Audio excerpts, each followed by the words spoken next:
What's up mga kabarkadas? So this is the Discipline in Social Science series and I will discuss the symbolic interactionism. Ano nga ba ang symbolic interactionism?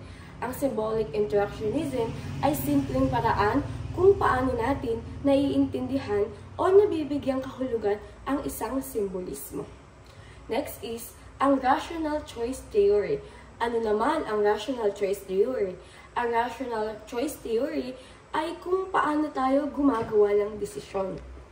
While ang structural functionalism ay kung paano ang complex society ay may sariling parts kung paano ginagawa ang bawat parts nito. Next is institutionalism naman ay kung paano ang grupo ay hinahasa ang bawat member na sumunod sa mga rules.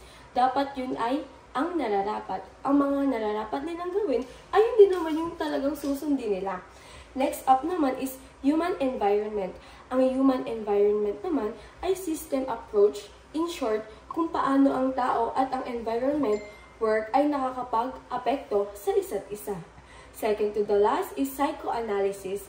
Ang psychoanalysis naman ay how our mind works, especially our thoughts and feelings. Lastly, hermeneutic phenomenology is a way of understanding how people experience the world and understand those experiences really mean to them.